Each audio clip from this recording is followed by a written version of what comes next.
Halo Sobat Pembelajar, pada kesempatan kali ini kita akan mempelajari tentang akuntansi pemerintah daerah, subbab materi akuntansi Satuan Kerja Perangkat Daerah atau SKPD. Pokok bahasan materi yang akan dijelaskan antara lain penjelasan umum akuntansi SKPD, akuntansi pendapatan SKPD, dan akuntansi beban atau belanja SKPD. Sebelum menerima materi lebih lanjut, Sobat Pembelajar harus mengetahui terlebih dahulu apa sih yang dimaksud dengan Satuan Kerja Perangkat Daerah atau SKPD? Ya, betul sekali. Satuan Kerja Perangkat Daerah atau SKPD merupakan unit pemerintahan di lingkungan pemerintah daerah selaku pengguna anggaran. Ia dapat berbentuk dinas, badan, ataupun kantor. Di dalam sistem pengelolaan APBD, mengharuskan seluruh penerimaan uang oleh SKPD disetorkan ke rekening kas umum daerah dan pengeluaran dilakukan dari rekening kas umum daerah. Dikarenakan pengelola kas daerah adalah PUD yang tidak lain adalah PPKD, maka akan timbul sebuah hubungan antara SKPD dan PPKD. Hal ini dapat dipandang dari dua aspek berikut. Dari aspek hubungan keuangan, hubungan antara SKPD dan PPKD dapat dipandang sebagai hubungan antara kantor pusat dan kantor cabang. PPKD diperlakukan sebagai kantor pusat, sementara itu SKPD diperlakukan sebagai kantor cabang. Sementara itu, dari aspek pertanggungjawaban pelaksanaan anggaran, hubungan antara SKPD dan PPKD sebagai entitas yang mandiri, sehingga SKPD dan PPKD masing-masing mempunyai tanggung jawab untuk menyusun laporan keuangannya masing-masing. Hubungan kantor pusat dan cabang diaplikasikan pada akuntansi di SKPD dan PPKD. Hal ini dapat dilihat dengan digunakannya akun rekening koran SKPD pada PPKD dan akun RK PPKD pada SKPD. Akun RK PPKD ini merupakan aplikasi lokal yang mencerminkan hubungan timbal balik antara PPKD selaku PUD dan SKPD selaku pengguna anggaran. Akuntansi ini disebut juga sebagai merupakan akuntansi kantor pusat dan kantor cabang atau home office branch accounting.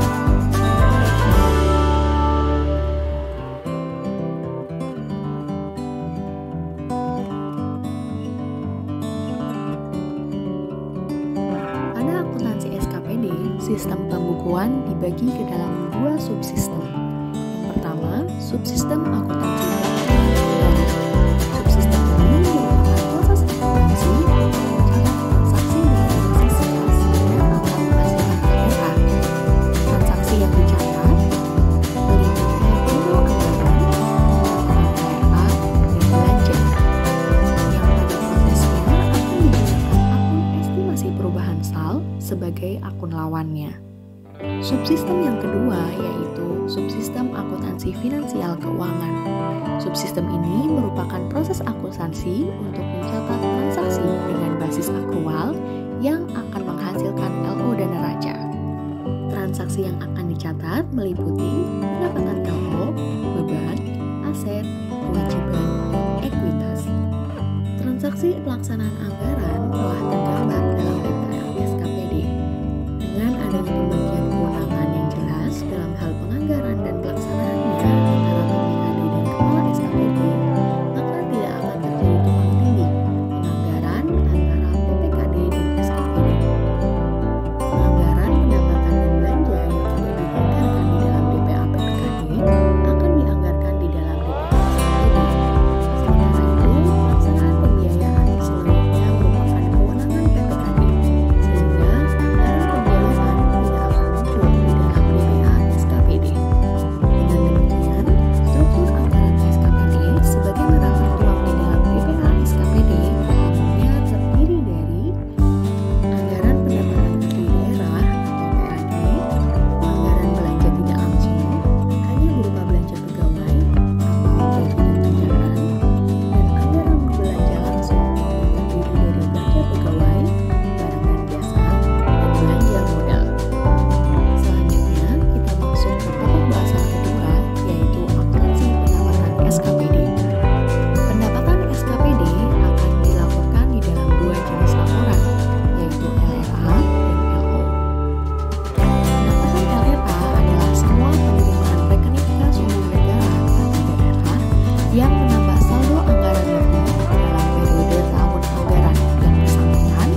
diterima pembayaran secara tunai maupun masih berupa piutang. Lalu, bagaimana jurnalnya? Berikut merupakan jurnal penerimaan melalui bendahara penerimaan. Berdasarkan bukti penerimaan atau transaksi, jurnal yang akan dibuat adalah estimasi perubahan saldo kredit dan pendapatan LNA pada kredit untuk jurnal anggaran. Sedangkan untuk jurnal finansialnya, yaitu kas di bendahara penerimaan dan pendapatan LO pada kredit. Pada saat penyetoran uang ke kas daerah, maka pada jurnal realisasi pelaksanaan anggaran tidak akan ada jurnalnya. Sedangkan pada jurnal finansial, maka akan dicatat RKPPKD di debit terhadap kas di bendahara penerimaan di kredit. Lalu, bagaimana jurnal penerimaan yang langsung disetor ke kas daerah? Pada saat penerimaan langsung disetor ke kas daerah, maka pada jurnal realisasi pelaksanaan anggaran akan dicatat estimasi perubahan saldo pada debit terhadap pendapatan LNA di kredit.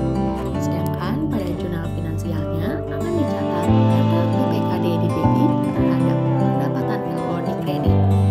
Yang terakhir, jurnal pendapatan dengan surat penetapan melalui bendahara.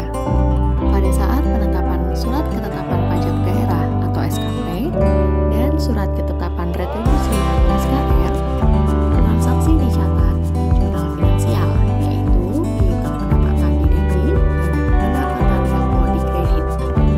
Selanjutnya, saat diterima pembayaran dengan bukti kwitansi di bendahara penerimaan, maka pada jurnal realisasi pelaksanaan anggaran akan dicatat estimasi perubahan saldo debit dan pendapatan LNA di kredit. Sedangkan pada jurnal finansialnya akan dicatat kas di bendahara penerimaan, debit, dan piutang pendapatan di kredit. Selanjutnya, pada saat disetor ke kas daerah, sama seperti sebelumnya, di jurnal realisasi pelaksanaan anggaran tidak akan ada jurnal yang dicatat, sedangkan pada jurnal finansial akan dicatat RKPPKD di debit terhadap kas di bendahara penerimaan di kredit.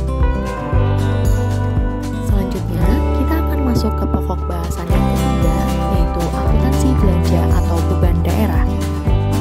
Belanja daerah adalah semua pengeluaran dari rekening kas umum daerah yang mengurangi saldo anggaran lebih atau SILPA dalam periode tahun anggaran bersangkutan yang tidak akan diperoleh pembayarannya kembali oleh pemerintah. Belanja daerah diakui pada saat terjadinya pengeluaran dari rekening kas umum daerah, khusus pengeluaran melalui bendahara pengeluaran, bantuan terjadi pada saat pertanggungjawaban atas pengeluaran tersebut disahkan oleh pengguna anggaran. Sedangkan beban adalah penurunan manfaat ekonomi atau potensi jasa dalam periode pelaporan yang menurunkan ekuitas yang dapat berupa pengeluaran atau konsumsi aset atau timbulnya kewajiban. Beban diakui pada saat timbulnya kewajiban, terjadinya konsumsi aset, dan terjadinya penurunan manfaat ekonomi atau potensi jasa. Lalu, bagaimana jurnalnya? Berikut merupakan jurnal belanja atau beban dengan pembayaran uang persediaan. Pada saat menerima uang persediaan pada jurnal anggaran, maka tidak ada jurnal yang dicatat. Sedangkan pada jurnal finansial, maka dicatat kas di bendahara pengeluaran di debit dan RKPPKD di kredit. Pada saat belanja, di jurnal anggaran juga tidak ada pencatatan dan di jurnal finansial pun tidak ada pencatatan. Pada saat daftar nominatif atau otorisasi oleh KPA, maka di jurnal anggaran akan dicatat belanja di debit dan estimasi perubahan saldo di kredit. Sedangkan di jurnal finansial akan dicatat beban terhadap kas di bendahara pengeluaran.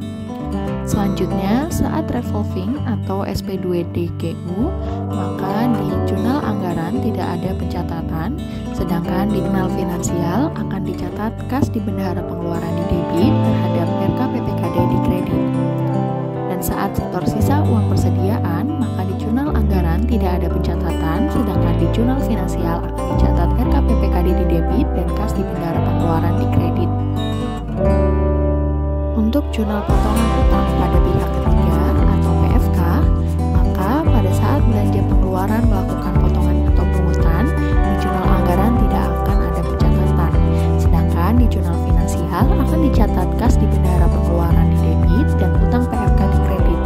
Dan saat bendahara pengeluaran melakukan penyetoran, di jurnal anggaran pun tidak ada pencatatan, tetapi di jurnal finansial akan dicatat utang PFK di debit dan kas di bendahara pengeluaran di kredit. Untuk belanja atau beban dengan pembayaran langsung akan dilakukan pencatatan sebagai berikut. Untuk belanja atau beban gaji, pada saat dikeluarkan SP2D atau terbit SP2D, di jurnal anggaran akan dicatat belanja pegawai di debit dan estimasi perubahan saldo di kredit.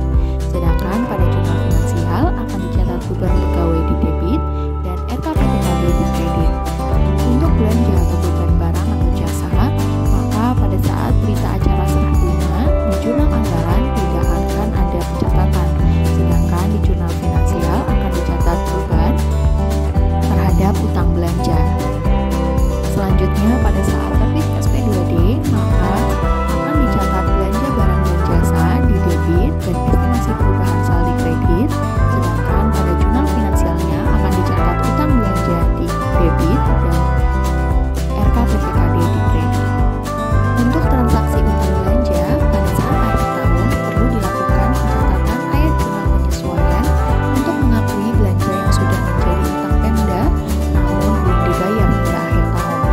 Jurnalnya pada jurnal anggaran tidak ada pencatatan, dan pada jurnal finansial akan dicatat beban di debit dan utang belanja di kredit.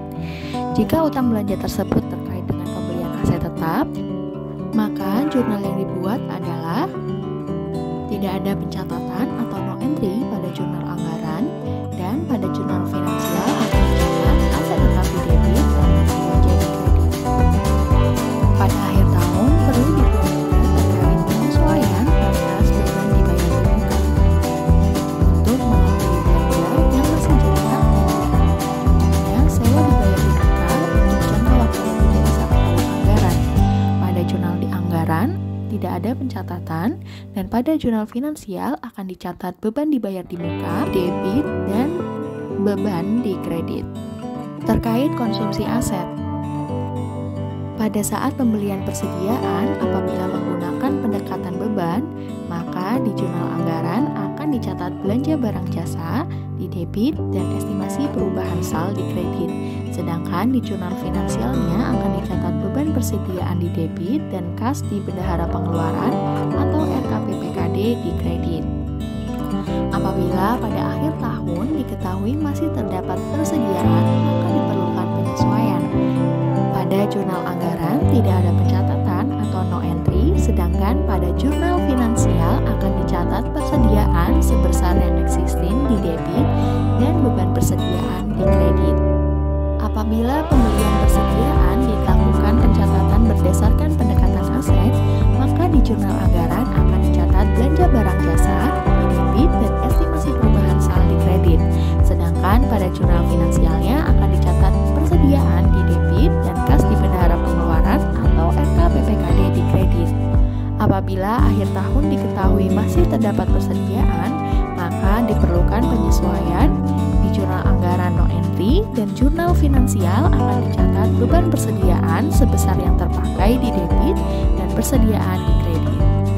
Ya, sekian materi akuntansi satuan kerja perangkat daerah. Terima kasih sobat pembelajar. Sampai ketemu di pembelajaran berikutnya.